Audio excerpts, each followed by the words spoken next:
শুভ সকাল বন্ধুরা। আজকে নীলষষ্ঠীর সবাইকে কি বলবো শুভেচ্ছা। আর আমিও চলে গেছি সকাল সকাল মন্দিরে পুজো দিতে। তো একদিন বাদেই হচ্ছে সবাইকে পয়লা বৈশাখেরও শুভেচ্ছা আগাম আমি জানিয়ে দিচ্ছি।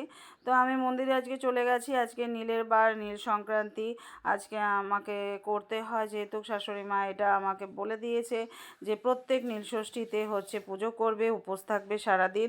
তো আমি সেইভাবেই করার চেষ্টা করি প্রত্যেকবার। তো আজকে সকাল সকাল স্নান করে চলে গেছি, কেন কর্তামশাই কাজে চলে যাবে, ওই জন্য একদম সময় নেই। ওই জন্য সকালবেলা উঠেই চলে গেছি প্রায় 8:30-9টার মধ্যেই।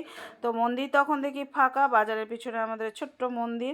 তো আমার সঙ্গে যে পূজা দিতে গেছে তাকে আগের বছরও তোমরা দেখেছো, এবছরও তোমরা দেখছো। এটা হচ্ছে আমার ননদ, নন্দায় আর কি ননদ, সেখানে বিয়ে হয়েছে।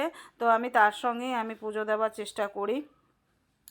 তো অ্যাক্সিডেন্টের পরে পায়ের অবস্থা তো সেরকমই রয়েছে, মানে উপর থেকে নিচে নামতে গেলে অসুবিধা, নিচ থেকে উপরে উঠতে গেলে অতটা অসুবিধা নেই, কিন্তু উপর থেকে নিচে নামতে গেলেই অসুবিধা হয়ে পড়ে। তো যথারীতি ভালোভাবেই পুজো কমপ্লিট হলো, যেহেতু মন্দিরে কেউ নেই। তো উপর থেকে নেমে এসে এবার নন্দী মহারাজের কাছে পুজো দেওয়ার জন্য রেডি হয়ে গেছি।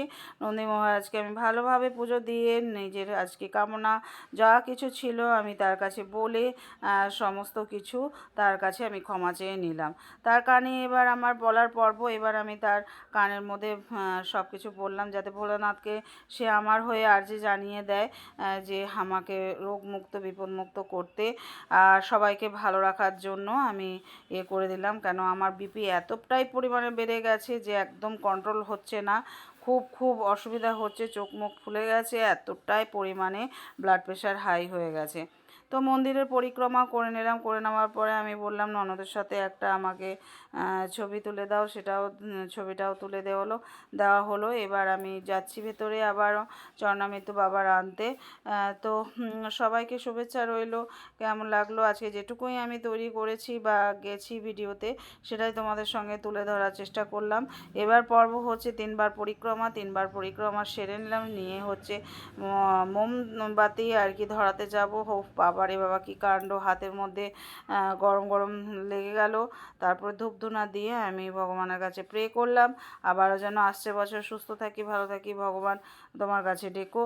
এবার পুজো হয়ে কমপ্লিট হয়ে গেলে আমি এবার চলে আসার পর্ব শুরু হলো। এবার ননদও চলে যাবে বাড়িতে, আমিও চলে আসব। তো আবার দেখা হবে তোমাদেরকে সামনে বছর আবারও নীল পূজার দিন। ভালো থেকো তোমরা, কে কে পুজো করছো অবশ্যই কিন্তু আমাকে কমেন্ট বক্সে জানাবে।